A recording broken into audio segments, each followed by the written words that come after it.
Magandang araw sa inyo lahat mga kapatid. JDD po uli ang inyong abang lingkod. Pag-usapan natin itong Kibuloy's Hospital arrest request. Okay? Kasi po, hindi ba ang balita nung nakaraan, nag-request yung kanyang mga abogado ng special treatment. Okay? Pero tignan nyo ha, ito ho mismo kasing PNP, okay naman daw yung naman si Kibuloy. Ibig sabihin, wala naman nakikitang lock. Di ba? Na pwedeng maging dahilan para ito'y mapagbigyan sa kanilang hinihinging special treatment.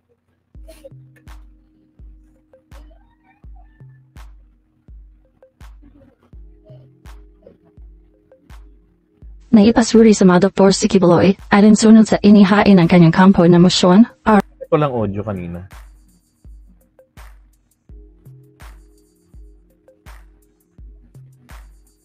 Naipasuri sa mga doktor si Kibuloy alinsunod sa inihain ang kanyang kampo na mosyon para sa hospital arrest. Sabi ni PNP spokesperson Police Colonel Jean Fajardo na sa kamay na ang Pasig RTC kung magdedesisyon na sila batay sa resulta ng medical check-up o magkakaroon pa ng pagdinig. Susundin daw nila anuman ang mapapasyahan ng korte. Dagdag ni Fajardo na sa maayos na kalagayan si Kibuloy na araw-araw minomonitor ng mga nurse sa Camp Crame. Okay, so yun. Diba? So sa mga monitoring ng mga nurse, okay naman po si Kibuloy. Now, naalala niyo siguro na nag-raise ako ng concern dito kasi nga po yung kanyang abogado, yung judge po ng Pasig branch 159 ay ito pong acting presiding judge si Reynelda Estacio Montesa, na kung saan may koneksyon kila Duterte. 'Di ba? Asawa nito ang ina-point ni Digong sa Makati RTC. Pero nauna pa diyan ay ito yung judge na nagpa-aresto kay Maria Ressa. Ang naging issue roon sa kaso nung kay Maria Ressa yung prescriptive period na kung saan kasi ang patakaran noon sa cybercrime, sa cyber libel ay yung original article. Halimbawa, yung original article na to, shinare ninyo o ni-republish ninyo. Hindi yon ang pagbabasihan ng reklamo. Kung hindi yung original, which is naisulat yung artikulo na yon laban doon kay Wilfredo Keng, na kaibigan ni Duterte, na nahulihan sa Davao sa Cebu ng smuggled raw ng mga sigarilyo. Pero humingi ng pagkakataon dito kila Jus Rattler na mai-airy din naman yung side nila. Okay? Kaya lang, noong time na yon, wala pang cyber libel. Under the principle of law, kapag walang batas na nagsasabing ito ay bawal, ibig sabihin, wala pong nalabag na batas. Okay? Kasi what we have at the time is just the regular libel.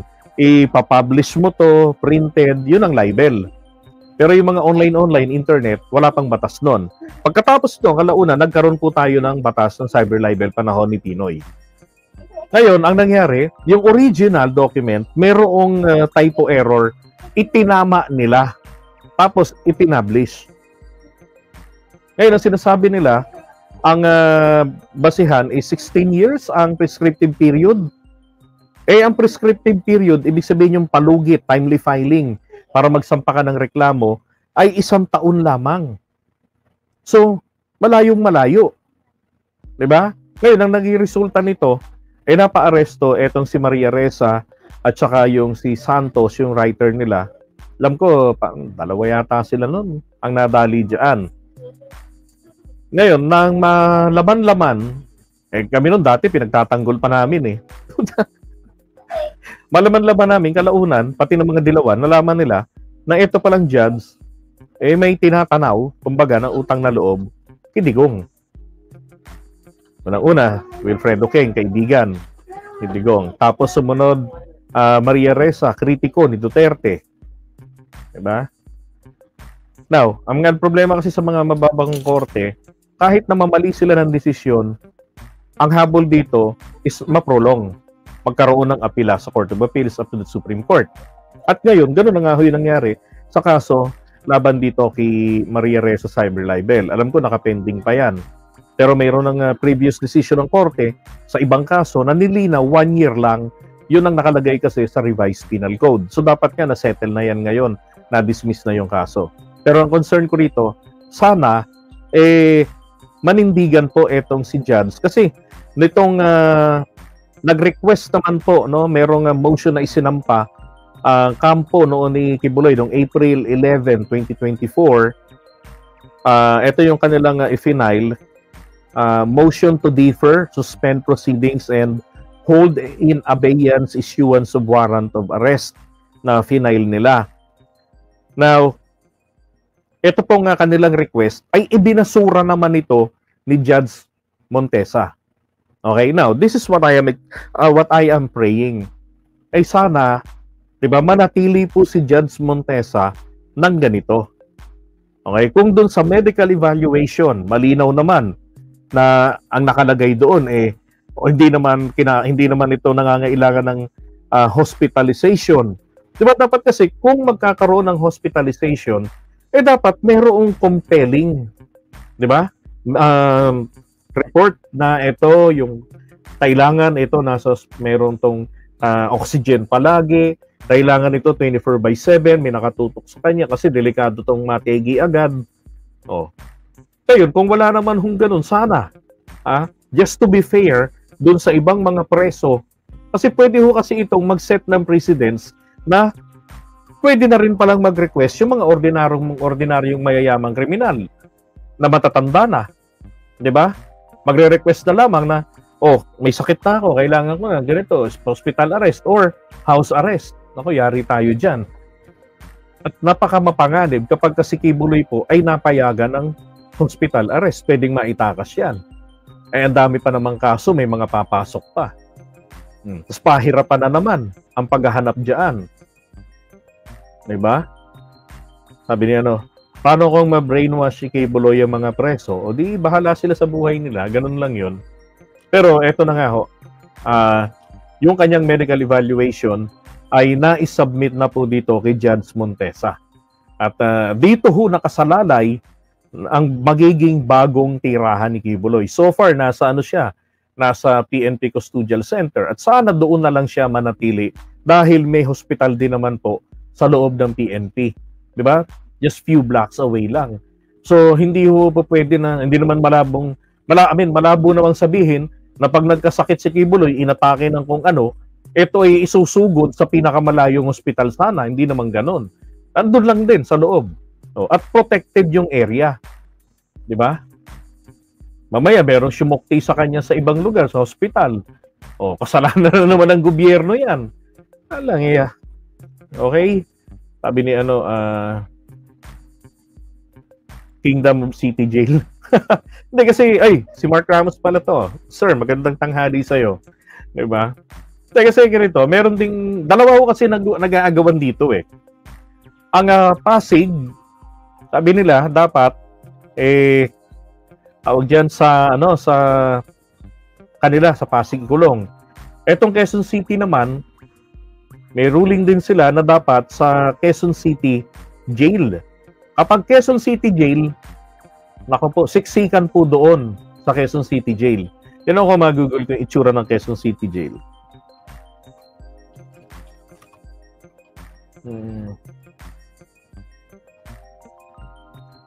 Kung gaano po ang itsura ng mga preso dito.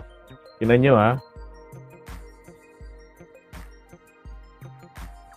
Now, for humanitarian consideration, for humanitarian consideration, eto. Yan, here we go.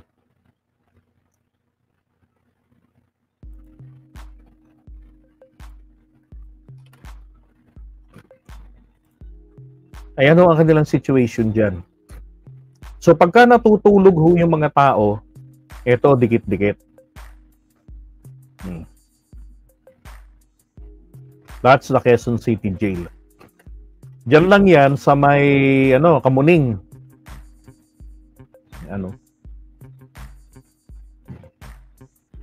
Ngayon, meron pong Quezon City naman. Ito naman po ay hindi Quezon City Jail. Ito ay BJMP. Okay, sa Payatas. So dito po naman yung isang sinasabi na naghanda na ng kulungan para kay Kibuloy. Ito yung kulay pink na yan. Ito. Merong portion dito na kinulayan, kulay pink din yung loob. Okay, so para sa akin, ito, for humanitarian consideration lang naman daw, manatili na lang dapat dyan. Oy, si Joy Belmonte to, Diba? Dyan na lang siya sa PNP Custodial Center. Mas maganda pa. Para masiguro natin na hindi po siya makagagalaw, masiguro din natin na hindi po siya dyan maitatakas. Sabi, ang lakas-lakas naman. Oo nga di ba? Healthy naman Pag Guinness Book of World Record ng score niya, 134 points. Siya lang yung tanging nagbabasketball na hindi nadidikitan ng mga bantay. Binabantayan yung bantay laban sa kanya. Di ba? So, ibig sabihin, physically fit po talaga ito at yun din ang sinasabi ng PNP.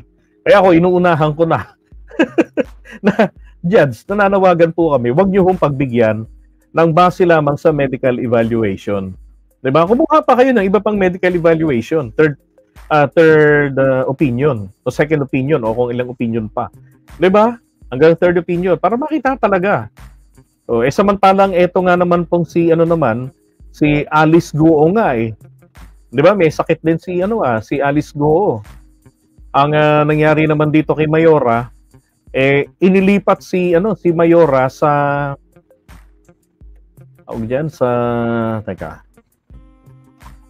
si Alice Guo inilagay siya sa kulungan o sa silid kasama yung may mga TV.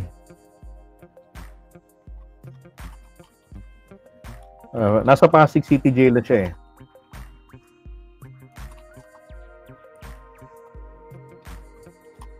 ang mga may TV. Okay, so ito si Mayora Alice Guo naman inilipat dito sa City Jail. At ang kasama niya Mr. Luck Banban tatlo may sakit pong tuberculosis. Mayora Alice Guo ng puting kuswibals at may convoy na matauhan ng PNP para sa kanyang seguridad. Nang dumating dito sa Pasig City Jail, 9:33 ng umaga na sigawa ng official turnover ng kustudiya kay Go mula sa PNP patungo sa Pasig City Jail. Kailangan kasing matiyak na maayos ang kondisyon ni Go bago ang gagawing paglipat ng tigitan. Dinala sa PNP General Hospital si Go para sa medical exam na nagsimula pasado alas 8 naman ng umaga. Pagaman maayos sa pangkalatan ng kalagayan, nakitaan ng suspected left ng infection si Go sa medical examination. Okay, kasi over the weekends daw, etong si Alice, si Mayora, tawag dyan, nakapag-develop daw ng ubo at sipon. Yun. So kaya yung latest na medical check-up sa kanya bago siya ilipat ng kulungan ay nakitaan siya ng infection. At inihalo po siya sa mga may infection din sa baga. Nag-develop kasi ay anang ubo at sipon si Go sa nakalipas na weekend. Dahil sa ubo at sipon, inilipat muna ng selda si Go sa maliit na kwarto kasama ang tatlo pa na ibang TV. Grabe sa maliit na kwarto kasama mo may mga TV. Na may tuberculosis. Hindi pa alam kung paano nakuha ni Go ang sipon at ubo. Inapaubay naman na ng PNP sa BJMP kung paano ang magiging gamutan para kay Go. Malalam sumalam sa medical. Grabe. Karma ba yan? Karma ba yan? Sobrang karma yan. Grabe naman. Di ba? Parang hindi. Wari ko, i-death penalty si Alice Guo. Di ba? So, inubo ka lang, sinipon ka. Tapos, inihalo ka sa tatlo pang presong may tuberculosis, may mga sakit sa baga, na kapag ka umubo o yung hininga niyan, alam niyo yung pag-ubo kung bakit tinuturo sa elementary pa lamang. Kailangan pag uubo ka, magtatakip ka ng kamay, ng bibig. Di ba? Kasi 25 meters ang inaabot po ng bakterya, ng germs. na binuga mo. So at least kung maharangan mo ng kamay mo, 'di ba? Malilimitahan yung layo nito. Yung maliit na kwarto, siguro laki lang ng bahay namin. Tapos tatlo sila. Tatlo yung kasama niyang may tuberculosis. Naku, parang nai-imagine ko si Mayora, hindi na to makakatawa eh. 'Di ba? Hindi na to makakapag-ganon. Ano to? Is this some kind of a torture kay Mayora? Na aamin ka na ba o titibihin ka rito? Sabi ko, grabing balita ito ah. Parang hindi na to makatao. Inihalo sa mga may sakit na TB. Di ba? Alam nyo, pwede kasing mapiga dito si Alice. I don't know if this is part ng torture para to umamin. Di ba? Kasi yung mga yan, yung mga nag-i-investigate, kaya nila nasisigawan ng sinungaling, meron na ho kasi talagang mga taong umamin. Di ba? Alam na nila. Kailangan na lang yung confirmation. Para ito, ginagawa na nga lang nila dyan. It's not just only in aid of legislation but also, case build-up na ito. Sa mga kasong pwedeng maisampa pa sa ibang mga sangkot. Di ba? Sabi pag sa China, ginawa ng Pilipino yan, bitay. Dapat ilipat din si pedophile mga kanoro sa city jail. Pwede rin naman, di ba, sa city jail. Kaya lang nga kasi talagang, nako, hindi yan mapapanagot sa kaso, patay agad yan doon. Hindi biro ang city jail ng Quezon City, kala nyo. Dito kapag ka nahuhuli at nalaman Quezon City jail ang bagsak, umaamin agad. Nakikipag-areglo ka agad. Mag-face mask na lang ba? Ay nako. Bahala sila sa buhay nila. Okay, pag-usapan naman natin si Harry.